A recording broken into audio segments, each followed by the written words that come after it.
Imagine for a moment that everything you know, time, space, light, even thought itself, did not exist. Not even the idea of existence had emerged. Before the Big Bang, before any breath of matter, there was something, or rather, there was an absolute state of being. And in this primordial silence, preceding creation, vibration, and sound, there resided a hidden kingdom, an eternal domain that Jesus deeply knew and left clues about for those with eyes to see and ears to hear. We are not talking about a physical dimension or a sacred location accessible by pilgrimage. We are talking about a state of reality that precedes the concept of reality itself, a plane where neither beginning nor end had a place, where the Spirit reigned sovereign without form, without time, without limit. This eternal kingdom is not a theological metaphor nor a symbolic abstraction. In Jesus' deepest teachings, especially in lesser-known texts found in Nag Hammadi, like the Gospel of Thomas and the Gospel of Truth, we are led to a universe that was not created, but simply is. There, Jesus does not speak as a prophet predicting the future, but as someone who remembers the before, bringing to light a sacred memory prior to the world's birth. And what he reveals is a kingdom that has always existed, an invisible throne of absolute fullness where all creation slept in potentiality, like a song yet unsung, like a sun yet to rise. In traditional texts, such as the Gospel of John, we already see signs of this forgotten grandeur. In the beginning was the Word, and the Word was with God, and the Word was God. This opening is not just describing the beginning of creation, it is revealing a presence prior to time. The Word, the Logos, was the divine intelligence that was already vibrating before there was anything that could be called vibration, a field of pure consciousness, source of all wisdom, origin of all life. Jesus, as a manifestation of this Logos, did not come to start something new. He came to remind us of what already was, and this changes everything. Because if something existed before creation, then our origin is not in matter, but in eternity. Before there was night and day, sky and earth, male and female, there was unity. And this unity was not neutral, it was alive, intelligent, filled with intention. The ancient spiritual masters from various traditions, from Egypt to the East, from the Essenes to the Vedantic seers, spoke of this field as the great silence, the unfathomable, the ineffable. However, Jesus gave it a name that hearts could understand, the Kingdom of God. But unlike modern interpretations, where the kingdom is a distant place to be reached after death, for Jesus the kingdom preceded everything, including the physical world. It was, and always will be, a state of pure consciousness, uncorrupted by duality, free from fragmentation, unreachable by the senses, but perceptible by the awakened soul. This kingdom, then, was not created. It preceded all creation. Moreover, it contains within itself the original model, the perfect plan, the undivided totality. When Jesus said, "The kingdom of God is within you," he was not making an analogy. He was revealing an ancient secret, a cosmic password for the return to the source. He was reminding us that we are part of this kingdom, that our deepest essence was not born in time, but outside of it. Before form, we were consciousness. Before falling into matter, we were unity. And even now, in the human journey, this memory whispers in our silences, in our dreams, in the spaces between one thought and another. When time was still asleep, when there was no movement, there was still completeness.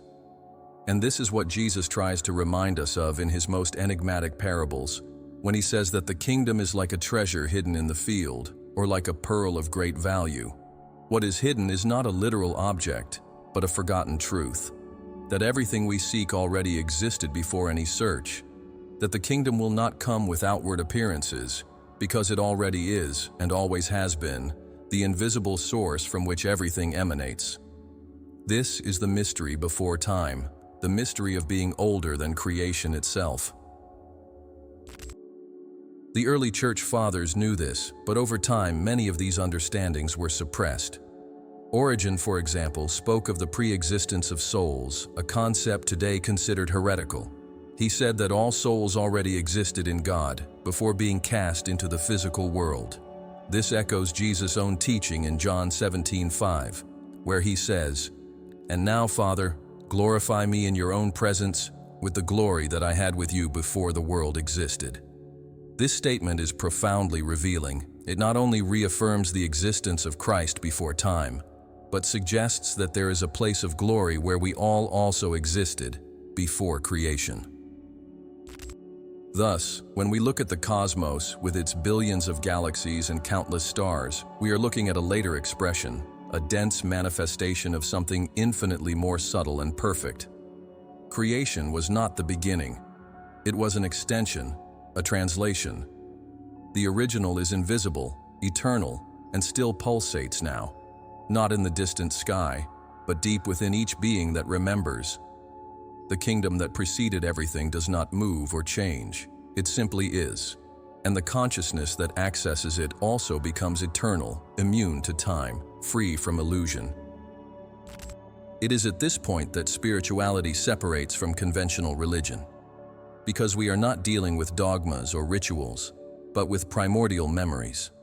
Memories that surpass the intellect and directly touch the spirit.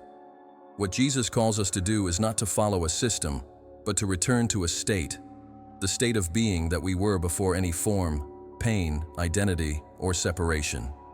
This is the true gospel, the good news, not of something that will come, but of something that has never ceased to be. And if all of this sounds familiar, it's because it is. The truth doesn't need to be taught, it just needs to be remembered, like a forgotten song whose melody echoes in our silences, like a dream that wakes us up with unexplained tears. This is the memory of the kingdom before creation, the place from where we came, the place we never left, and where deep down we wish to return. Jesus didn't come to establish a religion. He came to open a portal of remembrance, and by remembering who he was before the world, he invites us to remember also who we are, and always have been, before time began to count. Because in the end, the great mystery is not what happened before creation, but the fact that this before still pulses within us. Eternity is not behind nor ahead, it is now. And the kingdom, this kingdom prior to light, is calling. All you need to do is be silent, look within, and listen. Long before the mountains rose, before the oceans touched the winds and the stars danced in the tides of space, there was a presence, not an entity with shape or face, but a living, vibrant, silent intelligence.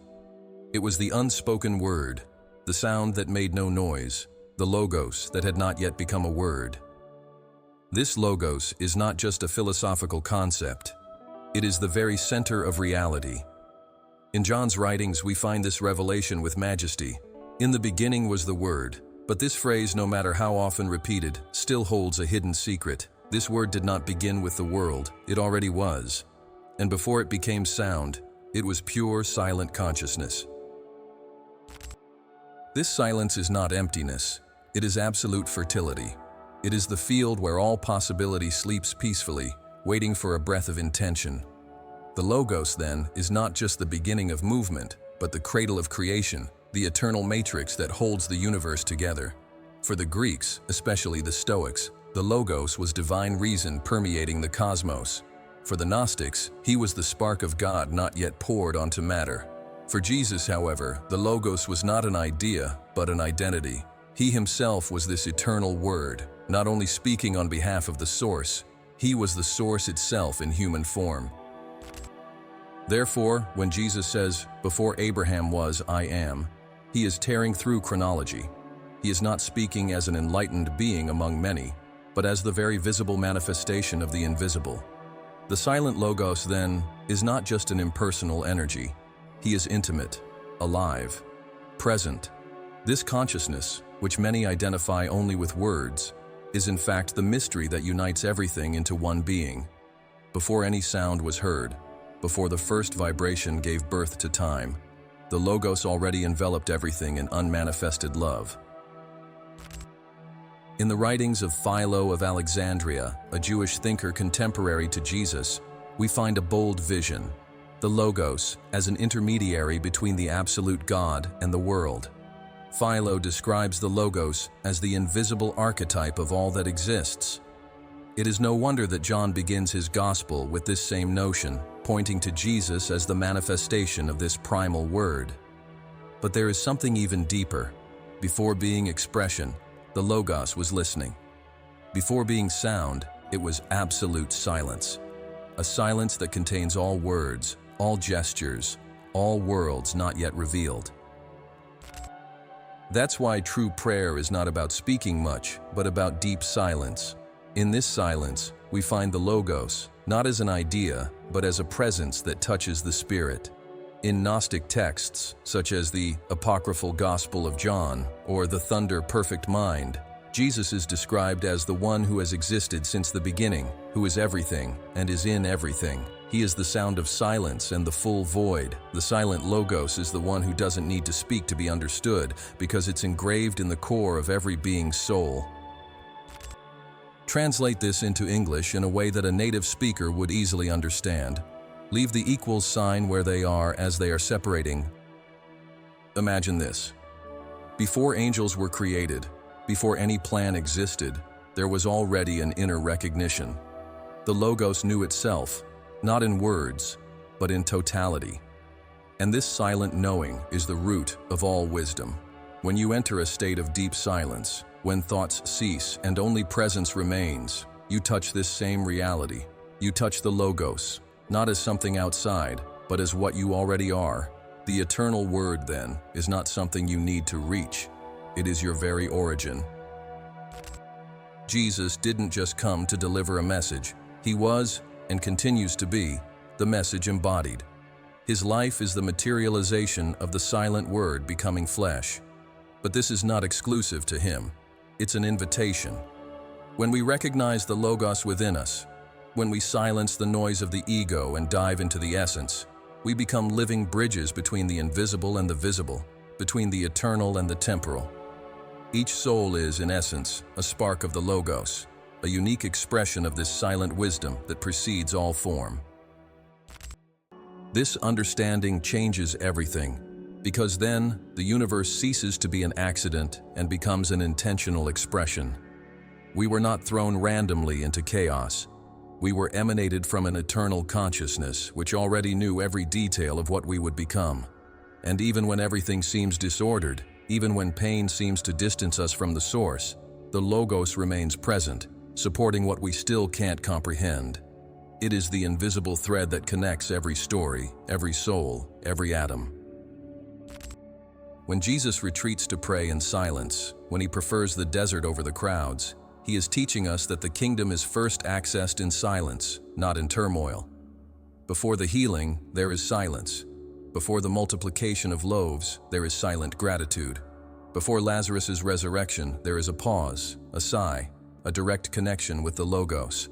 All of this reveals to us that the real power is not in words, but in the spirit that sustains them.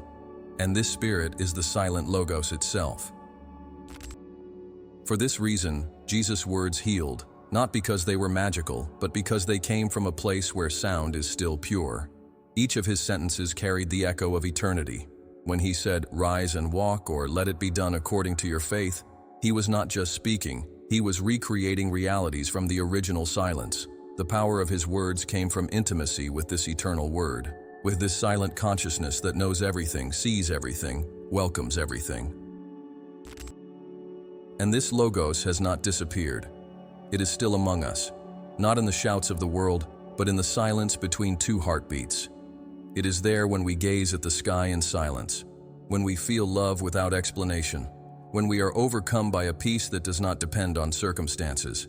That's when the Logos manifests itself, when we cease the noise and remember who we are. The word that did not speak continues to echo.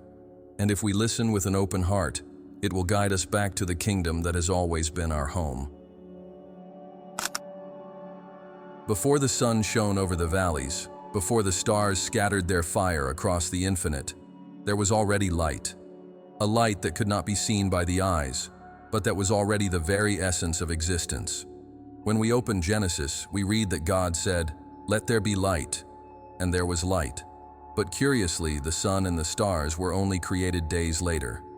So what was this light that already existed before the visible sources of light? It was the light of consciousness, of eternal wisdom, of being itself. It was the light that does not illuminate the physical world, but awakens the spiritual reality. A light that was with God, that was God, and that shone before any visible creation emerged. This light is mentioned in various sacred texts as the first emanation, not created, but revealed. The Gnostics called it the light of the pleroma, the fullness of the divine being. In the Gospel of Thomas, Jesus says, "If they ask where you came from, tell them, we came from the light, from the place where the light arose from itself." This phrase, at once simple and profound, reveals an ancient secret. The true origin of the human soul is not the dust of the earth, but the invisible light of the eternal Spirit. This light does not depend on external sources. It is self-existing, inextinguishable, and it is in it that the kingdom of God has rested since before time. By understanding this primordial light, we move away from the limited view of creation as a physical event. The visible creation is just the surface layer. What Jesus revealed to his closest disciples was the map of the invisible, a non-physical world, more real than any matter. He spoke of a plane where light not only illuminated, but sustained existence itself. This light is the glow of eternal truth, which does not change with time, does not fade with shadows, and does not depend on any star to exist. It simply is, just as the kingdom of God simply is, eternal, internal, and indestructible. In the apocryphal texts, we find bold statements about this light. The Gospel of Philip states, "The truth did not come into the world naked, but in symbols and images. The world could not receive it in any other way. And among these symbols, light is the purest. But it's not about natural light. It's about a vibrant presence, which we recognize not with our eyes, but with our deepest intuition. It's the light that guides the human being when all answers disappear. It's the spark that burns in the heart amidst despair. It's what remains when everything external falls apart." What Jesus did was to remind each soul of this light. When he said, "You are the light of the world," he was not using a metaphor. He was making a call back to the origin. He was saying, "Remember who you are, where you came from, the light you carry and have forgotten. This inner light is the true divine inheritance, prior to matter, prior to form, even prior to the idea of self. When we look deep within, when we overcome layers of conditioning and fear, we find this light that does not depend on candles, nor the sun, nor electricity. This is the light that guides the prophets, awakens the wise, and heals the hearts. It speaks without a voice, illuminates without a form, and transforms without effort. The ancient masters knew this. In Jewish mysticism, for example, they speak of Or Haganuz, the hidden light created on the first day, but withdrawn from the world and reserved for the righteous. This light, according to the Zohar, was so powerful that it allowed one to see from one end of the universe to the other. But more than seeing the outer world, this light revealed the inner world, where the soul finds its origin. The invisible creation is exactly that, not a separate world, but the essential structure behind physical reality. The visible is just the shell. The true substance is invisible. Jesus demonstrated this by walking on water, multiplying bread, and healing without touching. He was operating from the invisible light, from the field where the impossible does not exist. And this field, this invisible creation, is around us and within us all the time. All it takes is a shift in perception to access it. All it takes is to recognize that the world we see is just a reflection, and that the true light is beyond the reflection. For this reason, physical eyes cannot see the kingdom of God. It is perceived with the eyes of the soul, and this soul carries within it the echo of this original light. Even shrouded in density, even imprisoned by layers of fear and forgetfulness, the soul does not completely forget. In dreams, visions, intuitions, moments of silence, the light reappears, reminding us that there is something greater, deeper, and truer. This light does not need to be acquired, it only needs to be unveiled. It is there now, silent and full, waiting to be recognized. Jesus was the embodiment of this invisible light. His presence was not just physical, It was vibrational. He not only spoke of the light, he emanated the light that precedes the sun. That's why crowds were drawn to him, even without understanding the reason. It was something older than words, deeper than doctrines. It was a collective memory being activated. It was the recognition of the light by the light itself. And this continues to happen. When we touch the truth, when we are moved by something inexplicable, it's this ancient light reigniting within us. It is this light that connects us to the kingdom prior to creation. A kingdom that is not measured in kilometers, but in levels of consciousness. A kingdom where everything is one, where there is no darkness because the light is complete. In seeking this light, we are not looking for something new, but returning home. It was not taken from us. We just forgot how to see it. And Jesus' mission was, and continues to be, to awaken this forgotten vision, this perception of the invisible reality, where love, peace, and unity are the natural state of being. There's no need to wait for death to see this light. It's here, now, pulsating between the words, vibrating in the silence, breathing with each heartbeat. By recognizing it, we begin to live not as beings bound to the world, but as conscious expressions of the eternal kingdom. And then everything changes. Not because the world changes, but because our vision aligns with the hidden truth, that we come from the sunless light, from the invisible creation, and it's there we return each time we awaken. There is a memory that cannot be measured in minutes, days, or years, a remembrance that cannot be recorded by clocks, calendars, or chronologies. Before time was born, there was an awake, alive, and conscious eternity. But it was not eternity as we imagine it, a time without end. It was a state out of time, where everything was now, where there was no before nor after. It was an absolute present, an indivisible fullness where being simply was. And in this space beyond time, the kingdom of God already existed in glory, complete, perfect, full. So time was not the beginning, but an adaptation to the experience of separation. When time was still asleep, there was no history, because there was no one to tell it. There was no memory, for there was no forgetting. Time emerged as a bridge, a necessary tool for the eternal consciousness to move within the fragmented experience. The emergence of time marks the soul's entry into a journey, but not its origin. Jesus knew this. When he said, "I am the Alpha and the Omega," he was not placing himself at the beginning and end of the timeline. He was saying that he is beyond the line, outside the sequential structure. His consciousness remains in the eternal state, even while walking through the world. In mystical traditions, time is seen as a useful illusion. It is not real in itself, but exists within a perception that believes in separation. Just like space, time serves for experiences to unfold. But before this, in the original realm, everything was one. Everything was together. Everything happened simultaneously. This state can still be felt in moments of spiritual ecstasy, where the mind quiets, the ego dissolves, and the eternal now reveals itself. That's why, when we immerse ourselves in deep prayer, meditation, or contemplation, we feel that we lose track of time, because in fact, we are touching a reality where it never existed. In the Gospel of Truth, one of the most powerful Gnostic texts, we find the assertion that man's ignorance created time, and that the return to the Father is the dissolution of this ignorance. It's not that time is an enemy, it is a stage, a school, a process, but it is not the essence. And this is where Jesus' great call comes in, to remember what we are before time, not just after death.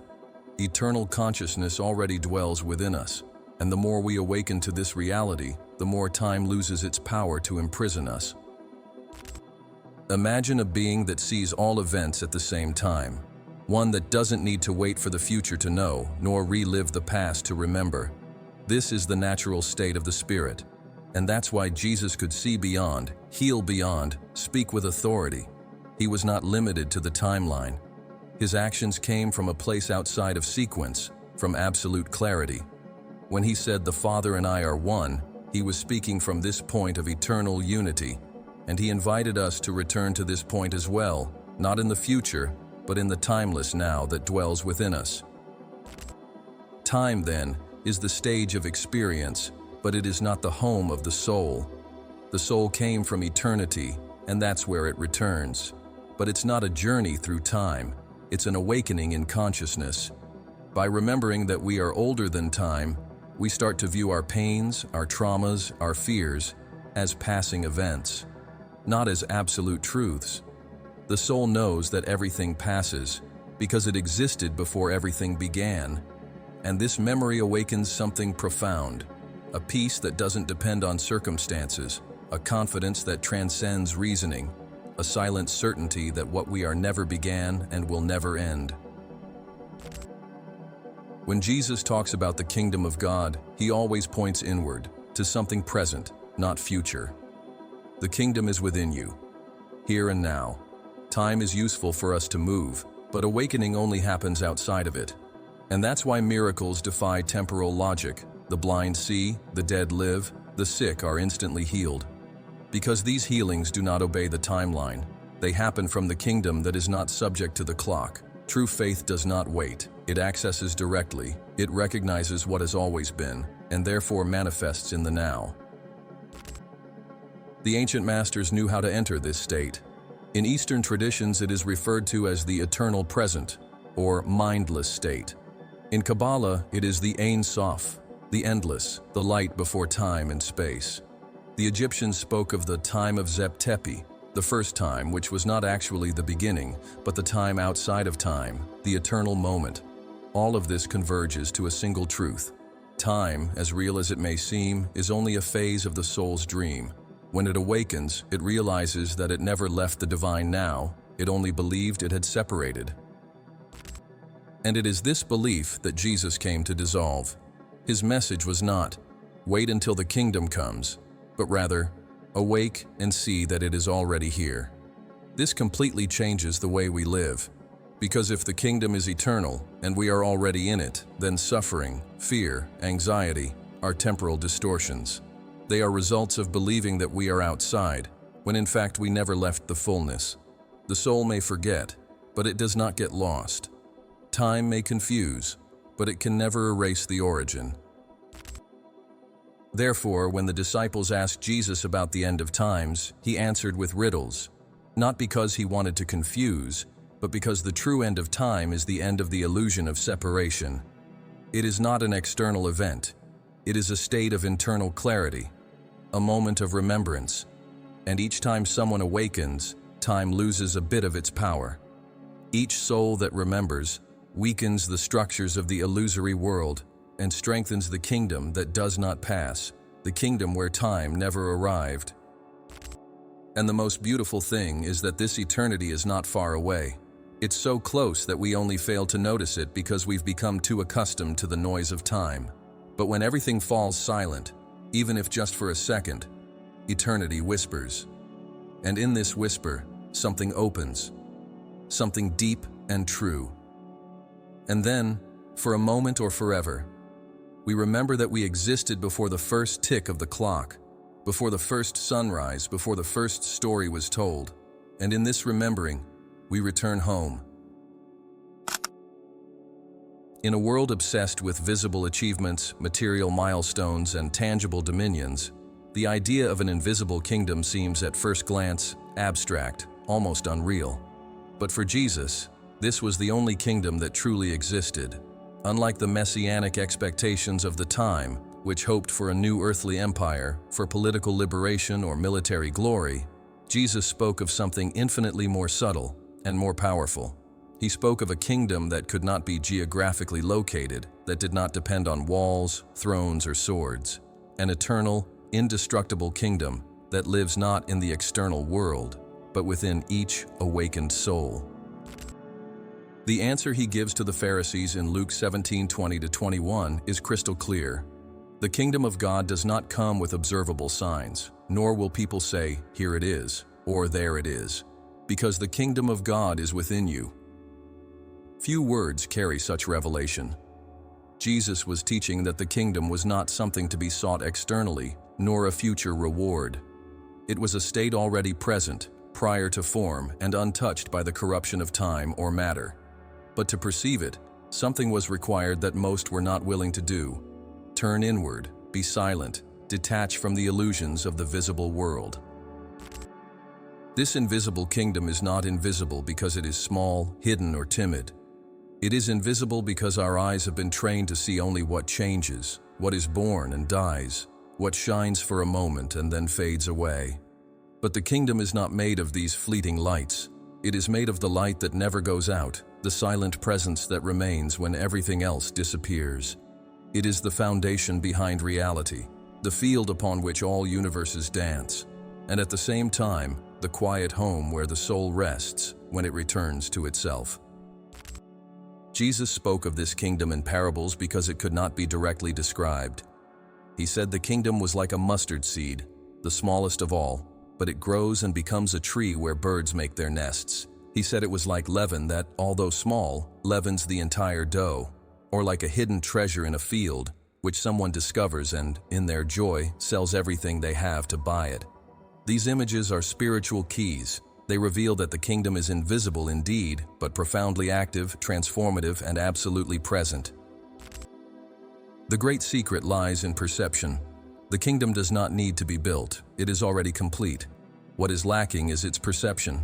The conditioned, divided, and agitated mind cannot see it, but the pure, silent, surrendered heart begins to notice its signs in everything: in the breeze, in the gaze of a child, in the sound of silence, in the space between two thoughts. There is no physical portal to cross, nor a magic formula. The kingdom is like breathing, always present, but forgotten, until we stop and start to feel it again. In the Gnostic texts, the kingdom is described as the pleroma, the fullness of the divine, a place where there is no lack, separation, or conflict. It is the total expression of God's consciousness, and the human soul is an intrinsic part of this expression. The fall, then, is not the expulsion from a physical place, but the forgetting of our true nature. The invisible kingdom remains untouched, but our perception of it is dulled by identification with the sensory world, with masks, with desires and fears that make us deaf to its melody. What Jesus did was to restore this perception. That's why he said, "Whoever has ears to hear, let them hear." He was not referring to hearing words, but hearing with the Spirit, to see with the eyes of the soul, to touch with the sensitivity of silence. The kingdom is always here. It never leaves. It is the world that screams too loud, that distracts with its urgencies, that teaches that happiness is always in the next moment. But the kingdom is the eternal now, the space where everything is complete, where nothing is missing, where everything is. And there is a reason why this kingdom is called invisible. It cannot be manipulated, controlled, conquered. It does not serve the interests of the ego. It requires surrender, humility, living faith. Not an intellectual faith, but a radical surrender to the mystery. A trust that springs from the recognition that there is something greater within us than anything the world can offer. When we touch this kingdom, even if only for an instant, thirst ceases, fear dissolves, time stops, and something within us recognizes itself as eternal. It's no coincidence that Jesus chose to be with the humble, with those who had neither name nor prestige, because these people, more so than the wise and powerful, were open to perceiving the kingdom. They knew they had nothing to lose. And those who have nothing to lose are closer to everything that can never be lost. The invisible kingdom is the treasure of those who have emptied themselves. It's the inheritance of those who keep nothing. It's the home of those who remember where they came from. And this place is not in heaven, nor in the future. It is here now, pulsating behind the illusion of separation. The challenge is that the kingdom does not impose itself. It reveals itself. And it only reveals itself to those who are willing to let go of the need to control, understand, prove. Jesus' spirituality is a spirituality of surrender, of looking inward and saying, "Father, into thy hands I commend my spirit." It is in this surrender that the kingdom appears, not as an event, but as a recognition that we were never separated, that we have always been part of the one, that the kingdom never left us, we only left it in thought. And the good news, the revolutionary message that Jesus brought, is that we can return, we can remember, we can live the kingdom here, now, in every breath, in every gesture of love, in every moment of true silence. It's not a prize, it's not a promise, it's a presence, and it's calling. Those who listen know, those who feel never forget. Once upon a time, and it still is, there was a state where everything was one. There was no I and you, no good or evil, light or shadow, form or absence. Just full awareness, indivisible love, borderless totality. This was the state of the kingdom before any fragmentation. But at some non-spatial point, in a non-chronological moment, something happened. Consciousness, free, creative, alive, wished to experience itself from difference, from form, from duality. And with this desire, a symbolic rift was opened. A chasm was drawn between the whole and the self. And in this movement, the illusion of separation arose. It was not a fall as punishment. It was a choice, a natural movement of divine freedom expressing itself in new ways. However, the price of the experience of form was forgetting the origin. What was one began to perceive itself as two. What was eternal began to fear death. What was complete began to seek completeness outside of itself. Thus, the abyss was born. Not a physical place, but a distorted state of consciousness, where the whole forgets itself and gets lost in reflections. Jesus understood this process clearly. He did not come to condemn this separation. He came to reconcile it. The Gnostics referred to this abyss as kenoma, the void, the opposite of pleroma, fullness. According to them, the separation occurred when a divine emanation, Sophia, wisdom, attempted to create without the balance of unity, generating a distortion, a break. From this rupture, the lower world was born, ruled by forces ignorant of the true light. This is where we begin to understand the role of Jesus. He did not merely come to save us from moral sins. He came to remind us of our origin and to guide us back from the kenoma to the pleroma, from the void to the fullness. This abyss is not visible to the eye, but we all feel it. It's in the sensation of constant incompleteness, in the fear that haunts us namelessly, in the inexplicable longing for something we've never sensed. It's the underlying pain that accompanies us, even in moments of joy. It's the inner voice that whispers, something is missing. But this something is not outside. It's the memory of what we lost when we fragmented. Humans live in search of love, belonging, eternity, but they search in places where these things cannot be found. The separation created time, space, birth, and death. It created the ego, which believes it is an isolated being, struggling for survival. It created duality, day and night, male and female, right and wrong, and with it came conflicts, wars, pain. But this separation, as real as it may seem, is an illusion sustained by limited perception. Jesus saw beyond this illusion. He knew that the abyss was deep only in the mind. In spirit, unity was never broken. He would say, I and the Father are one, and this one is the ultimate truth of every being. Sin, in Jesus' original view, was not a moral transgression. It was the forgetting of the origin. The word sin comes from hamartia, which means missing the mark. The mark is the consciousness of unity. When we fall into the illusion of separation, we miss this mark. And Christ's entire mission is to guide us back to the center, where the mark is remembered, and the arrow of the Spirit returns to the direction of the source. He spoke of repentance, yes, but not as guilt, but as metanoia, a change of mind, an inner return to the invisible reality. That's why his parables always speak of return, the prodigal son who comes back home, the lost sheep that is brought back to the fold, the coin that, once found, brings about celebration. They are all symbolic expressions of the same story, the consciousness that separates, forgets, gets lost, and then remembers and returns. The abyss is not the end. It is the setting for the reunion, and Jesus himself is the living bridge between the two sides of the abyss. He is the way, the truth, and the life. not because he leads us to something external, but because he reconnects us with what we have always been. The cross in this context is more than a symbol of suffering. It is the point where the abyss is touched and crossed. It's where the separation reaches its climax and where unity is restored. That's why he exclaims, "Father, why have you forsaken me?" Not because God abandoned him, but because he entered the deepest point of the illusion of separation to embrace every soul found there. And by doing so, he transformed the abyss into a path, loss into memory, pain into awakening. The abyss continues within us to this day. It's the space between who we are and who we believe to be, between the divine presence that inhabits each one of us and the masks we use to survive. But the more we silence, the more we remember, the more we love, the more this abyss closes. And not because God returns to us, but because we start to see that he never left. The invisible kingdom begins to shine through the cracks, and what seemed like distance reveals itself as proximity. What seemed separated reveals itself as aspects of the same consciousness dancing with itself.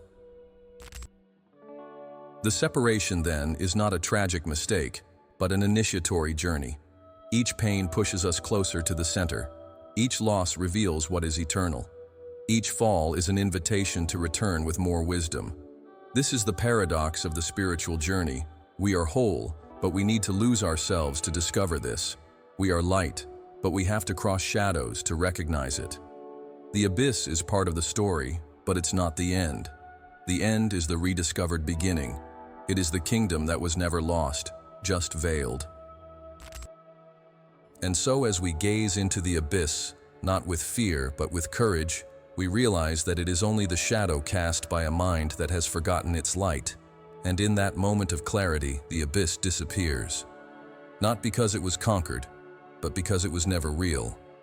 And in the place where there was separation, the memory of unity sprouts. And with it, the peace that does not pass. In a universe where most perceive reality only through physical senses, everything unseen tends to be discarded as unreal. The invisible is treated as absence, the spiritual as superstition, the eternal as mythology. But what if the true absence is precisely what we call real? And what if everything we can touch, weigh, measure, and name is just a thin layer, a limited projection of an infinitely larger truth?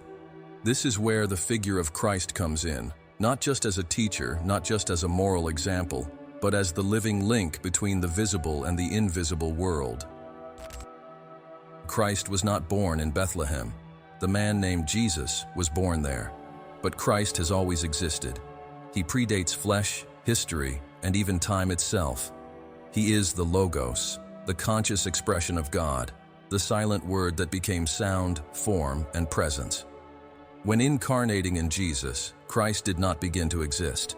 He took form so that we could see with our eyes what the Spirit already knew. He bridged the gap of separation, clothed himself in our humanity, and revealed that our true nature is divine, eternal, luminous, but forgotten. The great misconception of religious traditions was to limit Christ to a specific character in time.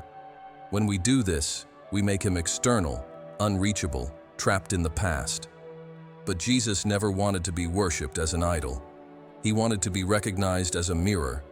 By saying, "I am the way," he did not position himself as an obstacle, but as a bridge.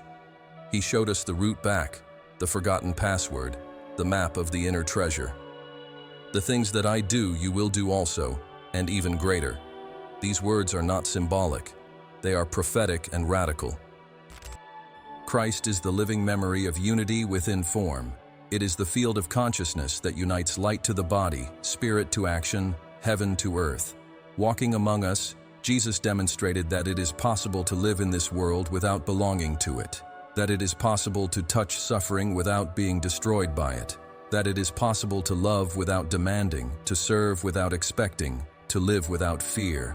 He healed not as someone special, but as someone unified with the source. He was the channel through which the invisible poured into the world, and this same channel exists within each of us. At the moment when Jesus fell silent, the invisible spoke. When he laid his hands, the eternal energy flowed. When he looked, he saw beyond the skin, the name, the history.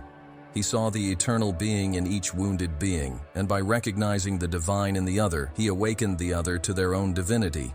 This is what he did with Mary Magdalene, with Zacchaeus, with Peter, with the thief on the cross. They were not special people. They were just people who said yes to the call of remembrance. People who, upon encountering Christ, recognized that Christ was also in them. This is the bridge. Christ is not just an intermediary between God and men. He is the realization that there is no separation. He is the revelation that the Spirit can dwell in the flesh without losing its purity. He is the living proof that the eternal can walk among the ephemeral and that we can too.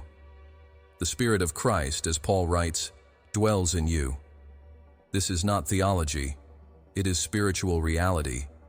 It is an invitation to become what we have always been, living channels of eternal light, bearers of the kingdom, citizens of eternity, conscious bridges between the visible and the invisible. But this requires an internal shift, a letting go of the ego that wants to control, judge, possess. The Christ within us cannot coexist with the rigidity of the separate self. That's why Jesus said, "Whoever wants to save their life will lose it, but whoever loses their life for my sake will find it." Losing life here means letting go of the illusion of the individual self, of the constructed identity, so that Christ can emerge. And when he emerges, everything changes. Pain becomes learning. Fear dissolves into presence. The other ceases to be a threat and becomes a reflection. The world ceases to be chaos and becomes a school. This is the birth of the new being. It's not a new body nor a new doctrine, but a new perception, a consciousness that sees through the illusion, that recognizes eternity in the flower, in the tear, in the silence, in the simple gesture. When Christ awakens in us, we don't become untouchable saints. We become beings deeply human and radically divine at the same time. And this is the greatest miracle: to live in this world without forgetting the other, to be light without denying the shadow, to be divine without abandoning humility. Christ is the missing link because we forget that this link is within us. We seek him in the heavens, in churches, in teachers, when in reality, he is waiting to be remembered within the heart. He is not the privilege of a few. He is the inheritance of all. The kingdom is not the destination of a chosen minority. It is the home of every consciousness that remembers. And Christ is the door to this home. Not a door that opens with rituals, but with presence, silence, and truth. In the moments when you love without expecting anything, Christ is there. When you forgive what seemed unforgivable, he moves in you. When you look into someone's eyes with true compassion, it is he who sees through you. He did not come to create followers. He came to awaken mirrors. He came to say, "You are the light of the world." And with that, he reminded us that the kingdom is not yet to come. It is just waiting to be lived. And so, the invisible becomes visible. The eternal reveals itself in an instant, and the abyss between heaven and earth closes, not with force, but with love. Christ is the bridge that connects the worlds, and we are called to be that bridge too, to be presence, to be temple, to be channel. Not tomorrow, not after death, but now. Because where there is true love, where there is sincere surrender, where there is truth without masks, there is Christ. And where Christ is, the kingdom manifests, invisible to the eyes, but absolutely real to the spirit. The image of an empty tomb on a quiet morning, with the stones still damp from the dew and the cloths tenderly folded, carries a mystery that echoes through eternity. Many have looked at that tomb and seen a physical miracle. Others saw a religious symbol. But there is a deeper, more intimate, more universal revelation. The tomb is the symbol of dormant consciousness, of the truth that has been buried by time, by pain, by limiting beliefs. The resurrection of Christ is, therefore, the call for us to resurrect within us everything that we have already deemed lost within ourselves. The death that Jesus overcame was not just biological. It was the symbolic death of separation, of despair, of the illusion that the kingdom is distant. When he breaks the barriers of the tomb, he also breaks the greatest lie that imprisons the soul, that we are condemned to finitude, to oblivion, to disconnection. His resurrection tells us that there is no stone that cannot be removed, no darkness that light cannot pierce, no abyss that the Spirit cannot fill with life. The resurrected Christ does not just walk outside of us, he invites us to rise with him within our own hearts. The true resurrection is silent. It doesn't demand fireworks or evidence. It happens when fear loses its power, when pain ceases to rule, when the ego no longer needs to win, dominate, or prove. It blossoms when we decide to let go of the weight of the wounded identity and allow something new, or perhaps something very ancient, to awaken within us. This is the resurrection of the inner universe, the soul's return to its original state of light, the reunion with the source that never left. Jesus didn't resurrect just to show power. He resurrected to remind us who we are beyond death and form. In the Gospels, after his resurrection, Jesus appears in different forms, speaks in mysterious ways, passes through walls, appears out of nowhere. He does not come back the same. He comes back expanded. And this teaches us something grand. Resurrection is not a return to the old, it is a transfiguration. To resurrect is to be born again, but with consciousness. It is to remember with the body what the Spirit always knew. It is to live in this world with the eyes of eternity. And that's why he tells Mary Magdalene, "Do not touch me, for I have not yet ascended to the Father." It is not about physical distance. It is about a call to higher perception, to see with the eyes of the soul, not the flesh. Every time we choose peace over internal war, we are resurrecting. Every time we forgive what seemed unforgivable, we resurrect. When we look within and acknowledge that pain is not the end, that fear does not have the last word, that darkness is just a part of the journey and not the final destination, we are living the same journey Christ lived. Resurrection is not a distant promise, it's a continuous process, accessible, available now.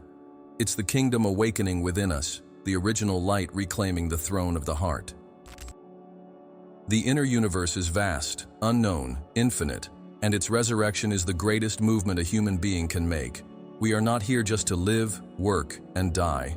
We are here to remember, to ignite the spark, to reconnect what seemed lost. The inner resurrection is the convergence point where the hidden kingdom becomes present, where the forgotten seed blossoms, where dust gives way to the radiance of being. And this does not happen through effort, but through surrender. Surrender to the deepest truth, that we were never dead, only asleep.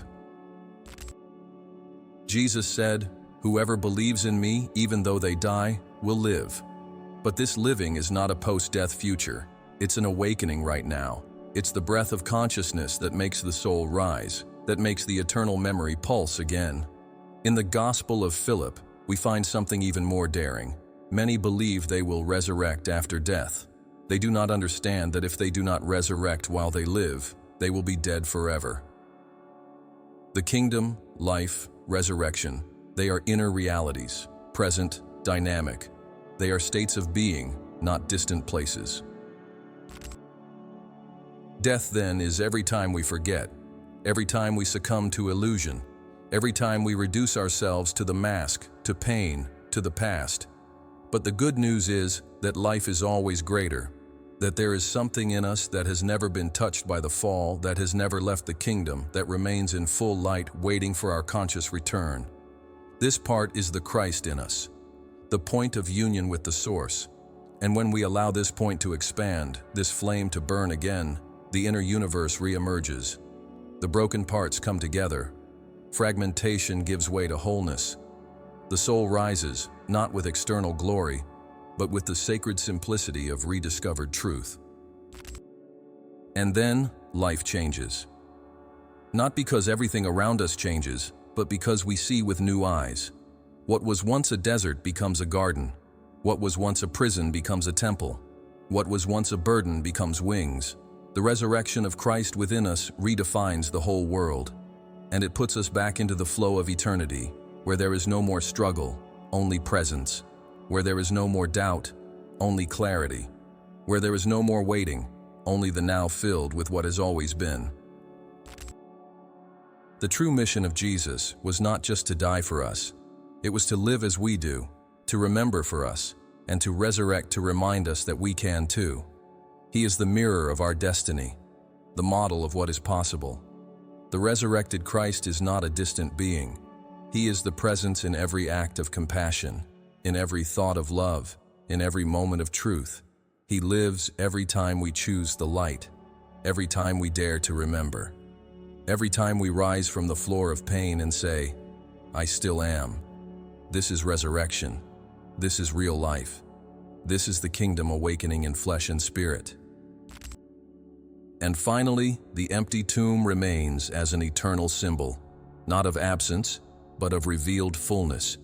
Because there is no missing body there. There, a presence overflows.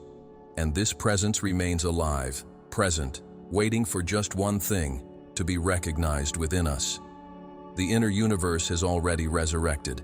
It's up to us to look inside and say, yes, I see, I remember, I am.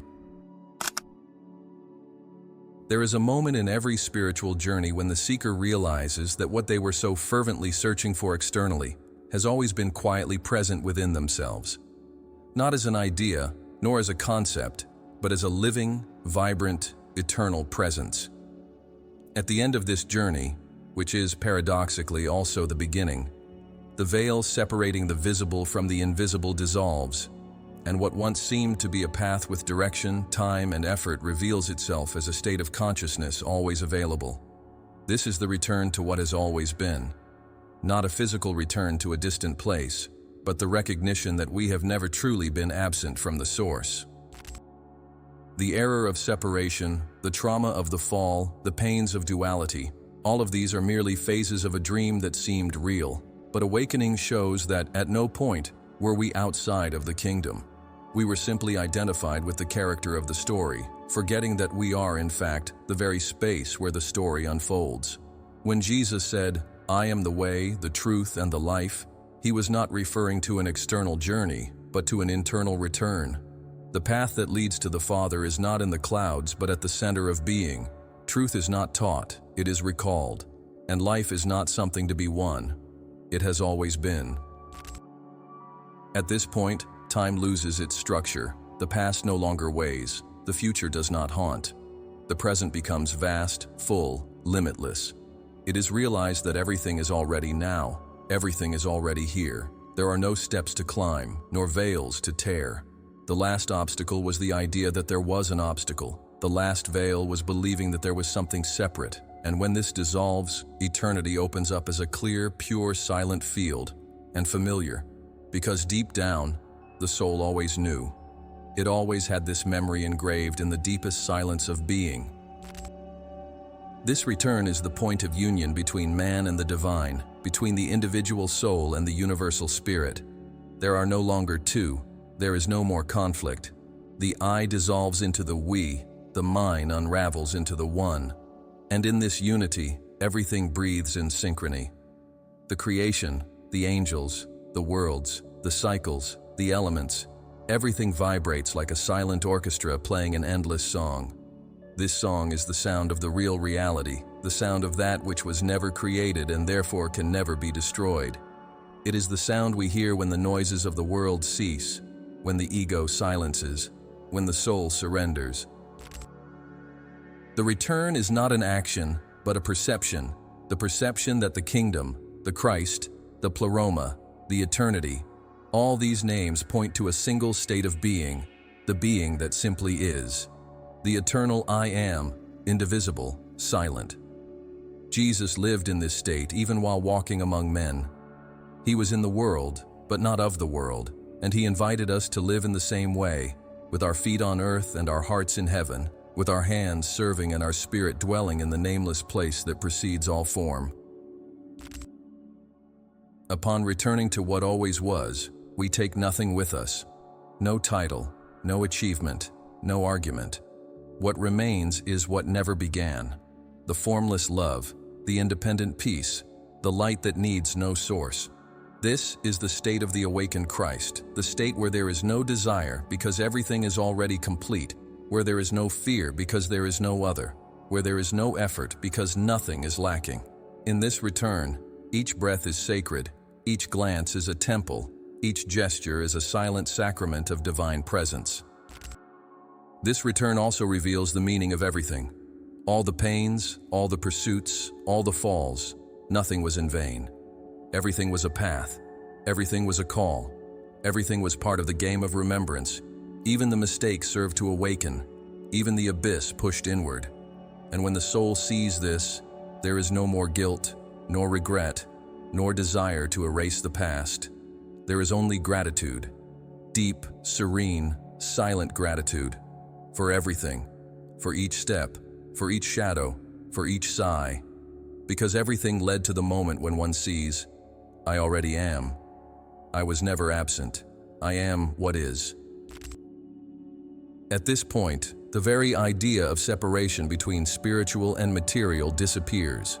The world, previously seen as dense, is now perceived as transparent to the divine. Matter becomes an expression of the spirit. People become living reflections of the one. There are no more enemies, just parts of oneself still asleep.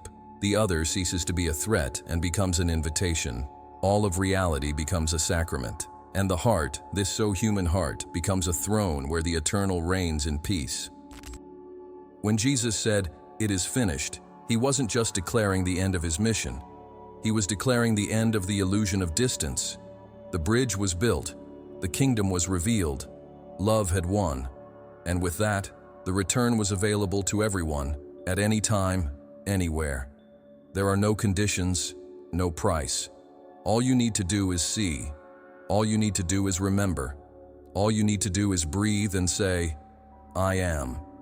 And in that simple recognition, the entire universe bows in silent reverence, because a spark has returned home. Nothing else is missing. The kingdom is now. The kingdom is you. The kingdom is everything. The search ends at the same point where it began, in the eternal present. What seemed to be a long journey was, in fact, just the opening of the eyes to what was always before them. And in this opening, nothing new is gained. One recognizes what has always been, because the ultimate truth, the one that supports all truths, is simple, silent, and infinite. Everything we seek, we already are. And now I want to hear from you, Mind Unfettered. If this journey resonated within you, if at any point you felt something ignite within you, tell me in the comments, which part of your own inner universe do you feel is ready to resurrect? What do you wish to manifest now that you remember the kingdom is already within you? Let's create together a space for living expression in the comments, a field of unity, healing, and expansion. Write with intention. Read the comments of others. Respond. Connect. You are not alone. We are manifesting this kingdom together. And if you've made it this far, the call has already been heard. But the journey doesn't end here. It has only just begun. In the next video, which is already here on your screen, we will delve even deeper. The Book of 33 Steps, the hidden map, Jesus left for enlightenment. You will discover the hidden map that Jesus left to guide those who have eyes to see and the courage to follow the steps of enlightenment. Click now. Keep awakening. The kingdom is alive. You are ready.